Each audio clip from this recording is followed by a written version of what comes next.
Биз үй жылуулоо сериябызды улантабыз. Бүгүнкү эпизоддо терезе, пол жана потолок жылуулоо жөнүндө айтып бермекчибиз. Көргөндөй эски үй тышынан азыр көрүп жатабыз. Тышынан дагы көрсөк болот экен, жараңка кеткен жеринче. Бул үй байке жараксыз да азыр, ушул жараксыз абалда да. Биз ушу жашыл реновация долбоордун алкагында Бишкек шаарынан 10 үй тандап алганбыз. Анан 10 үйдү ушу биздин Министерство труда менен чогуу биргеликте тандалган. Анан биз бияка келип бул үйдү реновация кылалы деп көрсөк, бул үй сейсмический туруксуз болуп калыптыр. Анткени фундаменти жарылып, стенасы ачылып кеткен да. Анан бул үйдү биз жылуулап, жымсалдап кеткен күндө дагы бул эртең кулап калышы мүмкүн да. Анан ошол себептен бул жерге келип ойлонуп карасак, жанында мындай бүтпөй турган склад иретинде салынып келатып токтоп калган помещение бар экен да. Анан жалпы баягы чечим кабыл алынды. Лучше ушул үйдү мындай бүтүрүп, үй кылып жылуулап берели. Себеп дегенде коопсуз жайга ушу жашоочуларды өткөзөлү депчи. Анан ошонун алкагында биз азыр бул үйдү жанына бир комната кошулду. Анан азыр ушу жылуулоо иш чарасы жүрүп атат. Биз сыртын 10 сантиметр 120 тыкыздыктагы базальт материал менен жылуулап атабыз. Байке бул жерде көрүүчүлөргө дагы ошол. Бул жерде бизде кесиндилер турат. Карасаңыздар, мына тыкыздыгын аябай катуу. Бул жанагы 120 тыкыздыктагы базальт материалы. Базальт материалы негизинен алганда бул экологиялык жактан таза болот да. Себеп дегенде базальт материалы бул таштан жасалат. Анан мисалы ошол эле жанында мынакей пенопласттын калдыгы жатат. Бул полностью химический болуп атат. Биз бул жерде толугу менен ушу базальт материалын колдонуп, жылуулоо процессин жүргүзүп атабыз да. Бул стенага ушул материалды колдондук. Мына жанына барып көрсөңүздөр, биз жерде бул жөн эле жылуулап койбостон баягы техникалык жактарга да аябай жакшы маани берилет экен да. Туура жылуулоо боюнча кандай жасалыш керек негизи? Сөзсүз түрдө. Себеп дегенде биз көпчүлүк убакта ушу материалдын сапатынан, анан жасоо ыкмасынан көп ката кетирет да, жарандарчы. Ошонун катанын негизинде бул баягы сапаты төмөн болуп калгандыктан, мунун баягы убактысы же болбосо колдонуу мөөнөтү азайып кетет. Себебин айтсак, мисалы ушул эле базальтты көпчүлүк мезгилде байкайсыздарбы, бетине сетканы чаптап туруп, анан клей тартышат. Бул эң биринчи ката болуп эсептелинет да. Ошон үчүн биринчи клей тартып туруп, сетка бул армирующий фактор деп айтылат да. Ошого сетканы утеплять этип, анан жасаш керек да.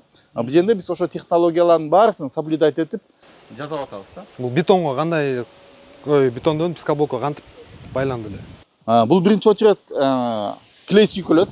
Жана кафель чаптагандай болуп, базальттын баарын чаптайбыз. Ооба. Анан бир күн тыштайбыз. Анткени ал өзү жанагы усадка деп коет орусча, кыргызча мындай отурат да. Ордуна келет. Анан эртеси күнү жанагы дубльдер бар, чопик деп коет бизде. Ошолор менен ар бирин карматып чыгат. Андан кийин жакшы сапаттуу клей алыш керек. Жанагы базардагы арзан сапатсыз клей менен жасаганда сиздердин расходуңар экиси болуп кетиши мүмкүн да. Анткени 2 жылдан кийин бул килемдей болуп түшүп калат. Ажырап түшүп калат. Ошол болбош үчүн сапаттуу клей колдонуп, ошо клейди бетине сүйкөп туруп, анан могу сетканы ошо жерден улам чоктуруп туруш керек да. Анан ошентип туруп, анткенден кийин анан экинчи слой клей берет. Анан андай декоратирующий материалды берип туруп, анан үстүнөн лак менен. Бул негизи канчага чейин тура алат? Канча жылга чейин? Эми бул срок службасы жакшы клей колдонулса 10-15 жыл туруш керек. Ичи бүтө элек экен да?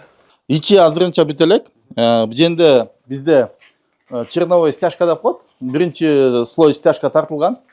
Азыр мунун үстүнө 3 сантиметр пеноплекс материалы жаткызылат. Бирок анын үстүнө кайта стяжка берилет. Себеп дегенде пеноплекс жанагы полдун астынан келген суукту тосуп жылуу материал болуп калат да. Биз азыр полго бул жерде 2 сантиметрлик пеноплекс, мунун 3 сантиметрлиги колдонулат полго. Анан ушунун үстүнөн бул жерге буну жалпы жайгаштырып туруп, анан үстүнөн сетка мак берип туруп, анан бетон куюлат да 5 сантиметрчи. ошо 5 сантиметр бетон ошол биздин жанагы жылуулагыч материалды сактайт. Анан экинчиден ошол жана бизге защитный слой болуп берет да.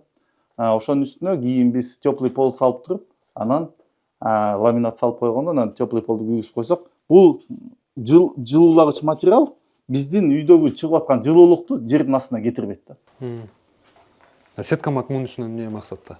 Сеткамак коюлуп аткан себеби анткени бул бетон трещина болуп жарылып кетпеш үчүн сеткамак коюлат да.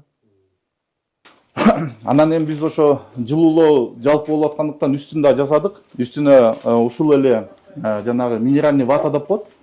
Биз жана айтып кетпедим 120-чы тыкыздыктагы депчи.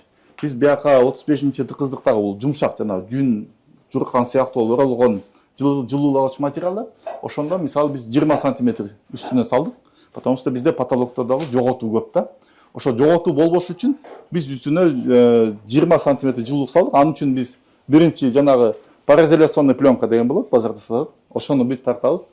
Анын үстүнө жанагы жылуулагыч материалды шахматтан порядка салабыз да. Мисалы бир линиясын мындай салсак, экинчи линиясын мындайдан салабыз. Ошондо жанагы биринин жылчыгын бири жаап, эч кандай жылчыксыз болуп жабылат. Турган тактайлардын ортолоруна эле кетип берет. Ортосуна бир салынат, кайры үстүнө салынат, кайры ушинтип жанагы 5 сантиметрден да 4 жолу шахмат болуп салынат. 4 жолу шахмат болуп салынгандан кийин үстүнө кайта ветрозащитный пленка деп коет. Бул чаңдан жана башка аны салып туруп, анан крышаны жабылды да. Кышында бул үй жып жылып болот. Кудай буйрса, бул кышында жып жылуу болот. Биз кышында атайын өзүбүздүн инструменттерибиз бар, тепловизор деген. Алар менен да келип, бул үйлөрдүн мисалы потеряларын дагы эсептейбиз да. Канчалык болуп аткан. Анан эми бизде кайсы жерден кетип. Анан дагы бир айта кетчү нерсе бул терезе да. Терезеге аябай чоң көңүл бөлүшүбүз керек. Анткени бизде терезе дагы көп жоготууларды алып келет да. Эми баарыбыз баягы мүмкүнчүлүккө жараша, бирок могу жерде 5 камералуу терезе деп коет. 5 камералуу терезенин жакшы жагы мисалы могу жерден муздакты киргизбейт, жылуулукту чыгарбайт да, сактап турат. Анан бул айнек. Чоң площадьты айнек алып аткандыктан, айнек жана энергосберегающий стеклопакет деп коет. Энергияны үнөмдөөчү айнек ички бетине коюлат, сырткы бетине обычный айнек коюлат. Ошондо мисалы үйдөн чыгып бараткан жылуулукту бул артка тебет, сырттагы муздакты үйдүн ичине киргизбей сактап берет да. Бардык эле пластиктерде ушундай пластик жасаган терезелерде ушундай болобу же? Ал баарын эле койсо болот, просто мунун баасы кичине кымбатыраак болот и мүмкүнчүлүккө жараша да. Мына жөнөкөй айнекти ушинтип текшерет экен. 4 баягы жөнөкөй айнекти мына текшерүү жолу ушундай экен. Телефондун фонарин күйгүзүп ушуну таккаганда мына тиги жерде 4 жарык тиет экен да. Бул демек жөнөкөй айнекпи ушунда? Ооба, бул жөнөкөй айнек, себеп дегенде мына бардык жарык бирдей болот. Негизи үйлөрдү салганда сөзсүз түрдө орусча тамыр деп коет, кыргызча кире деп коет, бут чечме деп коет. Ошондой комната салыш керек да. Мунун эң башкы максаты мисалы бул комната сразу эле үйгө кирме болуп калса, кышында эшикти ачканда эшиктеги суук үйгө түскүрүп кетет да. Бул болсо атайын бир муздак комната деп эсептелинет, бирок бул жерде отопление жок болот. Бул эшикти ачып жаап кайта үйгө киргенче эшиктеги сырттагы муздак аба түптүз үйгө кирбейт, үйдү муздатпайт да. Ошол себептен ушундай комнаталарды сөзсүз түрдө жанагы үй салып атканда обязательно карап кетиш керек да. Кийин ушундай салыш керек да. Адамдар негизи жылуу болсун десе, ушу сырт менен чектешкен жактарына көп көңүл бөлүш керек да. Бул жанагы дубалдын жылууланышы, терезенин туура тандалышы, потолоктун жылууланышы, анан полдун жылууланышы, анан эң башкысы еще да бир эшик да. Себеп дегенде эшик бизде кээде кышында катуу суук болсо, эшик жылууланбаса, жана ичинен муздар тоңуп ачылбай калат го. Ошол мисалы эшик жакшы жылууланбагандан да. Ошон үчүн азыр бүгүнкү күндө бизде базарларда көптөгөн эшиктин түрлөрү бар. Бирок ошо эшикти тандап атканда обязательно баягы жылууланган эшик коюш керек да. Жылууланган эшик койсо, бул кышында мисалы катуу суук болсо дагы үйдүн ичинде жылуулукту чыгарбайт. Экинчиден бул жерде конденсат пайда болбойт. Конденсаттын негизинде жана эшик тоңуп эртең менен ача албай калган случайлар жана YouTube'да же башка жактарда көп көрүшөт го. Ошондой моменттер болот да. Бул эшик ошондойбу азыр? Жок, бул эшик жылууланган эшик, мисалы, бул жерде эч кандай конденсат болбойт и үйдөгү жылуулукту чыгарбайт да. Анан үй салып атканда негизи жалпы архитектурада колдон келсе терезелерди күн тарапка чыгаш керек да. Себеп дегенде күндө жылытат. Анткени күндүн энергия алып үй жылып калат да. мисалы кыштын күнү күн жапыс тиет да, күн жапыс тийгенде терезеге түз тиет, үйдүн ичине көп жылуу кирет да. Кыштын күнү, жайдын күнү күн бийик тиет, анан бизге терезеге толук түшпөйт. Ошон үчүн баягы жайдын күнү көлөкө болуп, көп күн ысыбайт да үйч. Ошого көп көңүл бөлүш керек. Анан эң башкы ысып кетчү комната бул чыгыш тарапта барган терезе менен батыш тарапта барган терезе. Себеби эртең менен күн чыгып атканда түп түз терезеге тиет, кайра күн батып атканда кайра түп түз терезеге тиет да. Ошон үчүн ошол жаңы үй салып аткан адамдар ушуларга да көңүл бөлүш керек да.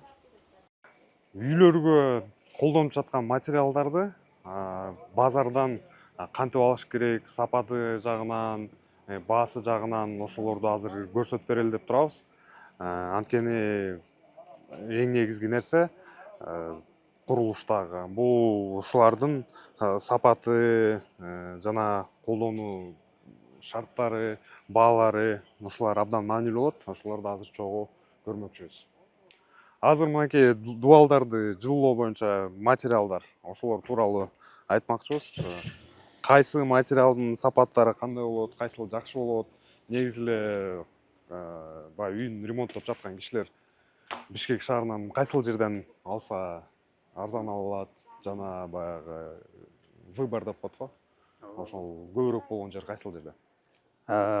Негизи жылытуучу материалдарды Бишкек шаарында базарлар көп.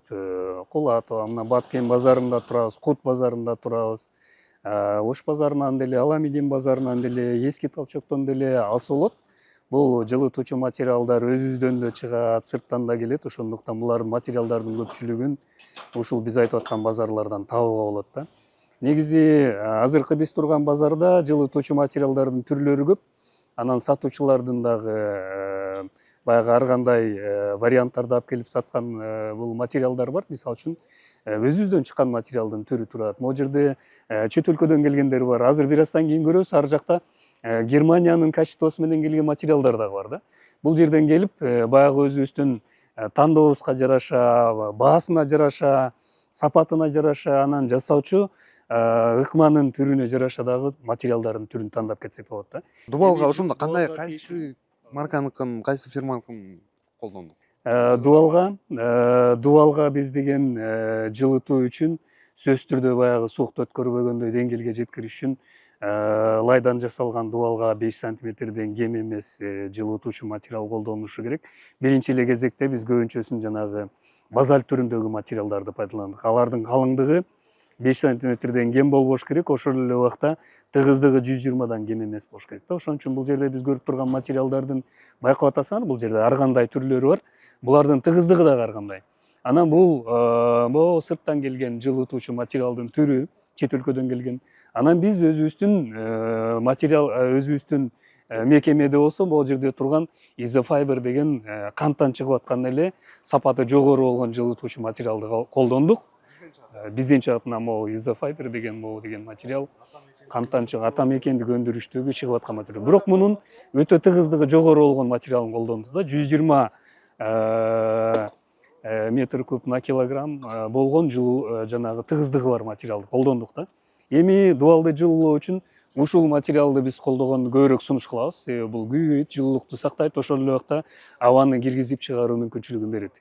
Муну куруунун технологиясын гана баягы сакташ керек. Мындан башка тыгыздыгына жараша дубалга ылайыктуу деп даярдалып келет да. Анан экинчи материал бул пеноплекс. Бул материалды эле пайдалансак болот. Мунун экөөнүн айырмасы эмне? Бул жерде бул дагы жылуулукту сактаган дубалга орнотуу мүмкүнчүлүгү бар, бирок мунун күйө тургандыгын эске ала турган болсок, зыяндуу газ чыгарарын эске ала турган болсок, желательно үйгө койбой эле коюш керек да. Көбүнчө муну койгон туура болуп келет да. Бул жерде эмнени айтсак болот? Бул базальт түрүндөгү материалдын тыгыздыгын жогоруну эске алышыбыз керек. Булардын тыгыздыгы төмөн болгон убакта дубалда баягы орнотуу, технологияны сактоо, анын сыртынан жылуулоо, клейт этүү ошолорду сакталбай калышы мүмкүн да. Ошон үчүн мүмкүн болушунча тыгыздыгы канчалык жогору болсо ошончолук жылуулукту сактоо мүмкүнчүлүгү жогору болот да. Анан ушул жерден эле пайдаланып айтып кетсек болот, ушул эле материалдын түрлөрү биздин потолокту асты жагынан же болбосо үстү жагынан жылуулоого кетет да. Ал үчүн биз изовир могу турган материал рулон түрүндө 5 сантиметр. Муну жайганда 5 сантиметр калыңдыкта жылытуучу материал болот. Үйдүн үстүнө ушул рулон түрүндөгү материалды узунунан туурасынан кылып 2 слойду 10 сантиметрден кем эмес койсок болот. Өзгөчө тегиз эмес болгон баягы бети, үстүнкү бетине муну орноткон аябай жакшы болот. 82 сом орточо баасы 1 квадрат метр болот. Рулон 15 квадрат метр 1200 сомдон турат деп айтып атышат да бул жерде.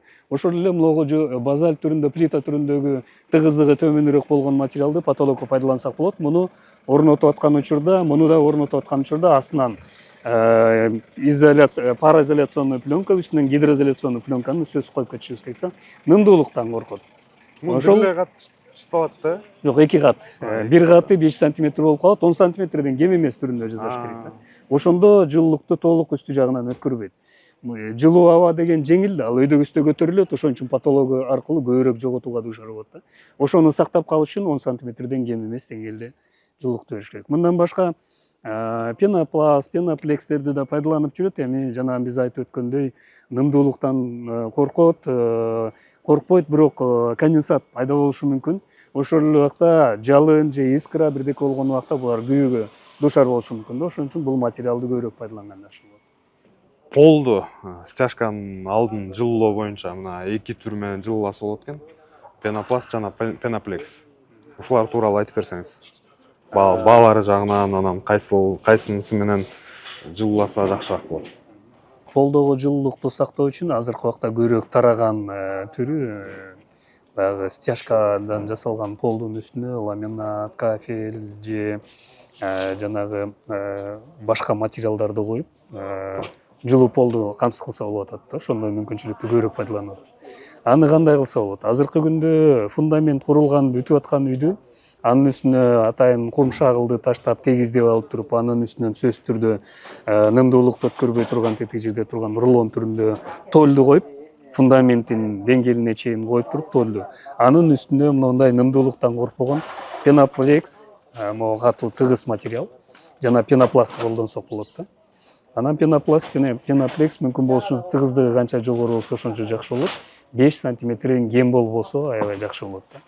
Анан бул материалдын айырмасы эле мунун тыгыздыгы жогорураак, мунун тыгыздыгы бир аз төмөнүрөөк, анан жасалган түрүнө менен айырмаланат да. Анын үстүнөн жанагы стяжканы болсо сеткамак менен коюлат дагы, анын үстүнөн подложканы коюп туруп эле ламинатты койсок кадимки жылууланган полдун ээси болобуз. Пенопласт могу жерде көрүнүп тургандай объемный болуп курулат. Муну каалагандай калыңдыкта жасатып алсак болот да. 5 сантиметр, 3 сантиметр. Могу жерде мисалы үчүн дубалдын калыңдыгы же потолоктун калыңдыгы жана сен айтып аткандай 15 сантиметр болсо балкалардын ортосу. 15 сантиметрди кылып деле ала алсак болот да. Болгону муну кое турган болсок, эгерде потолокко, анда сөзсүз гидроизоляцион, пароизоляционный пленканы коюш керек да. Астында болсо 5 сантиметрден кем эмес кылып коюп алсак болот. Анан стяжка менен үстүн жаап коебуз. Айырмасы бул жерде айтып аткандай бир штугу 2 квадраттын тегерегинде турат, 245 сом деп атат да. А пеноплекс жана биз сурап өттүк 450 сомдон болуп атат. Пятерка да, 450 сомдон. Ошол баага жараша биз полго керектүү материалдарды алып пайдалансак болот. Буга тол коюлбайбы ошондо? Коюлат сөзсүз түрдө. Тол анан тол мындай да, тетиги толду. Мына фундамент берге чейин болсо, толду могу жерден баштап, моундай кылып туруп, мындай жаткырабыз дагы. Кайра фундамент менен көтөрүп коебуз. Анын үстүнө могу материалды мындайынан жаткырабыз. Пенопласт. Тол сууду өткөрбөйт да. Эми жердин астынан арыктын суусу болобу, жамгырдын суусу болобу, грунтовый суу болобу көтөрүлүшү мүмкүн да. Анан могу жерди муну нымдуулукту өткөрбөйт, конденсат пайда болбойт. Анан үстүнө жылытуучу материалды коюп туруп, анан сеткамак менен 3-5 сантиметр түрүндө стяжка коюлат.